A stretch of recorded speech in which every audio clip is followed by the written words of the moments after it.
En el programa anterior hablamos acerca de la polaridad, de la interdependencia de los dos polos y la imposibilidad de conservar un polo y suprimir el otro. Dijimos que sin exhalación no podrá haber inhalación, o sin un polo negativo no existiría la electricidad, porque no habría diferencia de potencial que la genere. Se comprende perfectamente que ambos polos son necesarios, pero sin embargo, la mayoría de las actividades humanas se orientan a eliminar uno de ellos. Queremos la salud y combatir la enfermedad. Queremos la paz y suprimir la guerra. Queremos vivir y vencer a la muerte. Pero, sin que nos demos cuenta, cuando tratamos de alimentar uno de los polos, el polo opuesto crece en la misma proporción. Si queremos plantearnos este problema de una manera nueva, es necesario adoptar la óptica polar. Debemos aprender a ver simultáneamente el polo opuesto. Nuestra mirada interior tiene que oscilar constantemente para que podamos salir de la unilateralidad y adquirir la visión de conjunto. Hablaremos hoy acerca de la sombra, la cual es definida por Carl Gustav Jung como la suma de todas las facetas de la realidad que el individuo no reconoce o no quiere reconocer en sí y que por consiguiente descarta. Si yo me defino como una persona trabajadora y honesta, estoy excluyendo automáticamente soy vago y deshonesto. En cierta forma, estoy diciendo, en la vida hay que ser trabajador y honesto. No es bueno ser vago y deshonesto. Pero esta valoración es subjetiva. Es solo una posibilidad de plantearse las cosas. Existe una identificación con dicha decisión de descartar un polo y optar por el otro. Ahora bien, todo lo que nosotros no queremos ser, lo que no queremos admitir en nuestra identidad, forma nuestro negativo, nuestra sombra. El polo descartado no ha sido eliminado. Solo fue desterrado de nuestra conciencia, pero sigue vivo en la sombra de la misma. Esta sombra no puede verse, y el no ver es considerado como no tener, creyendo entonces que lo uno puede existir sin lo otro. La sombra es el mayor enemigo del ser humano. La tiene y no sabe que la tiene, ni la conoce. El ser humano proyecta en un mal anónimo que existe en el mundo todas las manifestaciones que salen de su sombra, porque tiene miedo de encontrar en sí mismo la verdadera fuente de toda desgracia. Todo lo que el ser humano rechaza pasa a su sombra, que es la suma de todo lo que él no quiere. La negativa a afrontar y asumir una parte de la realidad no conduce al éxito deseado. Por el contrario, el hombre tiene que ocuparse muy especialmente de los aspectos de la realidad que ha rechazado. Esto suele suceder a través de la proyección, ya que cuando uno rechaza en su interior un principio determinado, cada vez que lo encuentre en el mundo exterior, desencadenará en él una reacción de angustia y repudio. La ley de la resonancia dice que nosotros solo podemos conectar con aquello con lo que estamos en resonancia. Esto significa que la ecuación entre mundo exterior y mundo interior, o entre individuo y cosmos, se expresa con los términos microcosmos es igual a macrocosmos. Proyección significa que con toda la mitad de los principios fabricamos un exterior, puesto que no los queremos en nuestro interior.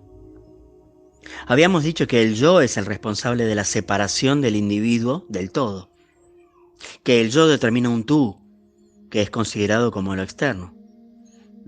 Ahora bien, si la sombra está formada por todos los principios que el yo no ha querido asumir, resulta que la sombra y el exterior son idénticos. Nosotros siempre sentimos nuestra sombra como un exterior, porque si la viéramos en nosotros ya no sería la sombra. Los principios rechazados que ahora aparentemente nos acometen, nos embisten desde el exterior, los combatimos en el exterior con el mismo ímpetu con que los habríamos combatido dentro de nosotros. Insistimos en borrar del mundo los aspectos que valoramos negativamente, pero esto es imposible, convirtiéndose entonces en una pugna constante que garantiza que nos ocupemos con especial intensidad de la parte de la realidad que rechazamos. Esto entraña una irónica ley a la que nadie puede sustraerse. Lo que más ocupa al ser humano es aquello que rechaza. Y de este modo se acerca más al principio rechazado hasta llegar a vivirlo. Es conveniente no olvidar estas dos últimas frases. El repudio de cualquier principio es la forma más segura de que la persona llegue a vivir ese principio. Y esto se ve muchas veces, por ejemplo, en algunos niños que adquieren comportamientos que odiaban a sus padres. No se debe pasar por alto que rechazo y lucha significan entrega y obsesión. La estricta evitación de un aspecto de la realidad indica que el individuo tiene un problema con él. Los campos interesantes e importantes para un ser humano son aquellos que él combate y repudia, porque los echa de menos en su conciencia y lo hacen incompleto. A un ser humano solo pueden molestarle los principios del exterior que no ha asumido. El entorno hace de espejo en el que solo nos vemos a nosotros mismos y también desde luego y muy especialmente a nuestra sombra, a la que no podemos ver en nosotros. Del mismo modo que para poder ver nuestros ojos, boca, cara, espalda, etc. necesitamos un espejo, también para nuestra mente padecemos una ceguera parcial y solo podemos reconocer la parte que nos es invisible a través de su proyección y reflejo en el mundo exterior. El reflejo, sin embargo, solo sirve de algo a aquel que se reconoce en el espejo. De lo contrario, se convierte en una ilusión. Si veo en el espejo mis ojos verdes, pero no sé que lo que veo son mis propios ojos, en lugar de reconocimiento hay engaño. El que vive en este mundo y no reconoce que todo lo que ve y lo que siente es él mismo, cae en el engaño y el espejismo. Sería como estar soñando un sueño y no despertar. Para darnos cuenta que soñamos, debemos despertar. Nuestra sombra nos angustia y no es de extrañar, por cuanto está formada exclusivamente por aquellos componentes de la realidad que nosotros hemos repudiado, los que menos queremos asumir. La sombra es la suma de todo lo que estamos firmemente convencidos que tendría que desterrarse del mundo para que éste fuera santo y bueno. Pero lo que ocurre es todo lo contrario. La sombra contiene todo aquello que falta en el mundo, en nuestro mundo, para que sea santo y bueno. La sombra nos hace enfermar, es decir, nos hace incompletos. Para estar completos nos falta todo lo que la sombra contiene. La clave para comprender las enfermedades y sus curaciones radica en esto, en incorporar la sombra para volver a estar completos. Un síntoma siempre es una parte de sombra que se ha introducido en la materia. Por el síntoma se manifiesta aquello que falta en el ser humano. Por el síntoma, el ser humano experimenta aquello que no ha querido experimentar conscientemente. El síntoma, valiéndose del cuerpo, reintegra la plenitud al ser humano. Es el principio de complementariedad lo que hace que el hombre deje de estar sano. Si una persona se niega a asumir conscientemente un principio, este principio se introduce en el cuerpo y se manifiesta en forma de síntoma. Entonces el individuo no tiene más remedio que asumir el principio rechazado. Por lo tanto, el síntoma completa al hombre, ya que introduce en el cuerpo físico aquello que le falta en el alma. En realidad, el síntoma indica lo que le falta al paciente, porque el síntoma es en sí el principio ausente que se hace material y visible al cuerpo. No es de extrañar que nos gusten tampoco los síntomas, ya que nos obligan a asumir aquellos principios que repudiamos. Y entonces proseguimos nuestra lucha contra los síntomas, sin aprovechar la oportunidad que se nos brinda de utilizarnos para completarnos. Precisamente en el síntoma podemos aprender a reconocernos, podemos ver esas partes de nuestra alma que nunca descubriríamos en nosotros, puesto que están en la sombra. Nuestro cuerpo es espejo de nuestra alma. Él nos muestra aquello que el alma no puede reconocer más que por su reflejo. Pero, ¿de qué sirve el espejo si nosotros no nos reconocemos en la imagen que vemos? Para ello damos esta charla, para que desarrollemos la visión que necesitamos para descubrirnos a nosotros mismos en el síntoma. La sombra hace simulador al ser humano. La persona siempre cree ser solo aquello con lo que se identifica, o ser solo tal como ella se ve. A esta autovaloración la llamamos simulación. Con este término designamos siempre la simulación frente a uno mismo, no las mentiras ni falsedades que se muestran a los demás. Todos los engaños de este mundo son insignificantes comparados con el que el ser humano comete contra sí mismo durante toda su vida. La sinceridad para con uno mismo es una de las más duras exigencias que el hombre puede hacerse. Por eso, siempre el conocimiento de sí mismo es la tarea más importante y más difícil que pueda tener aquel que busca la verdad.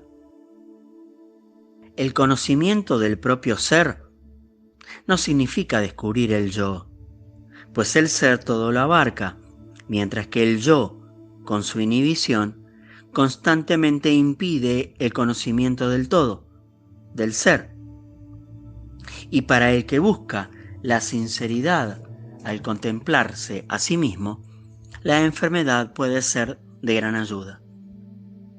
Porque la enfermedad nos hace sinceros.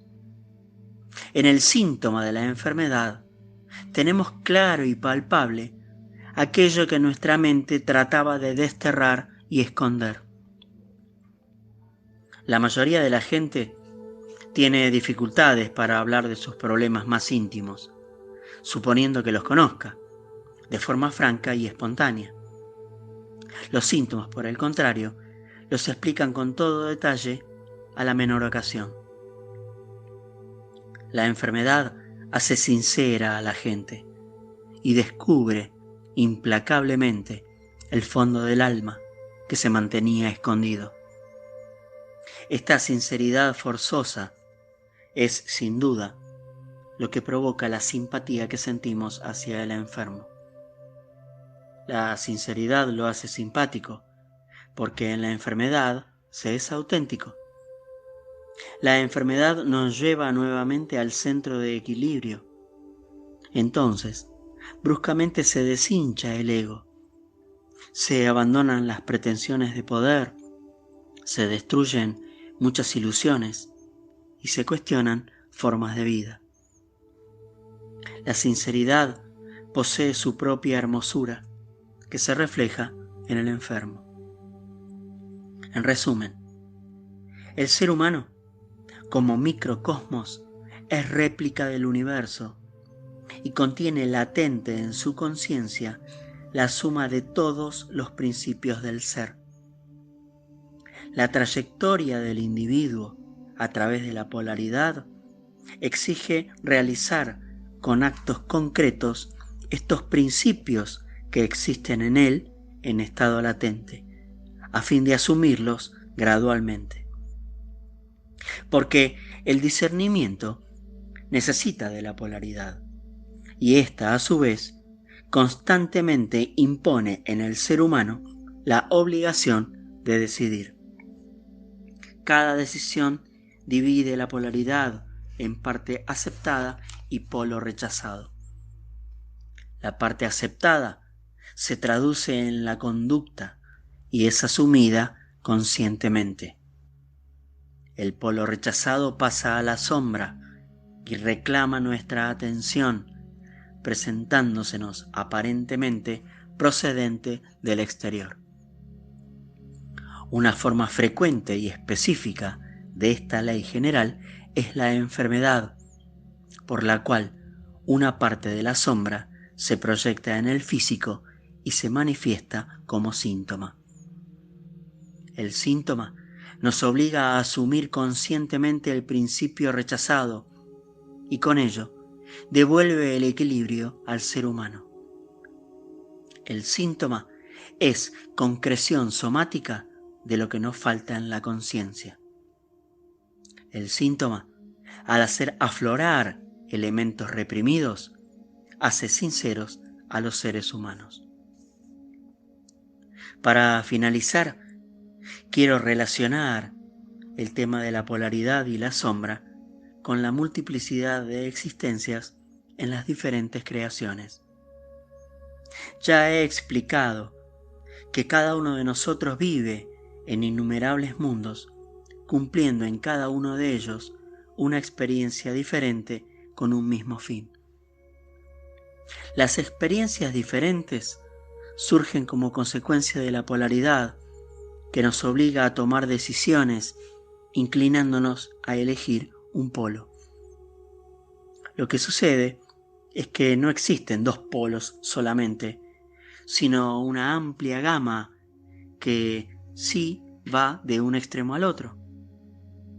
Es como si fuera un degradé de colores que va del rojo al violeta. Cada ser debe experimentar con su espíritu cada color. Recuerdo las palabras de Ela, la guía espiritual de mi maestro Cándido, que decían: en las creaciones, un acto determina otro de naturaleza opuesto, y para obtenerlo funcionan de inmediato fuerzas sutiles. O también las palabras del maestro de la caverna, que decían: el espíritu debe cumplir con su inmenso potencial de posibilidades y lo hace en todas las formas imaginables, cubriendo toda la gama de destinos, como bueno o perverso, amando en una parte lo que odiará en otra, sufriendo por lo que disfruta y cometiendo en una creación los errores que criticará en otra. De este modo, Dios ha querido que la variedad de contingencias ofrezca la sabiduría de su perfecta justicia e impregne a los espíritus de solidaria comprensión. Aprenderá así que aquel asesino que causa su repulsa intransigente es él, y el santo también lo es, porque lo bueno y lo malo le pertenecen, y lo está viviendo en algún lugar. Es decir, que para comprender a Dios y su obra, Debemos estar completos, no rechazar ningún polo. Esto significa vivir toda la gama de experiencias, aunque nuestra mente no quiera o no pueda aceptarlo. Seremos el polo opuesto, seremos nuestra sombra, porque Dios no es una concepción mental, sino que se realiza con nosotros, y para llegar a Él, los opuestos deberán unirse, volviendo a la unidad.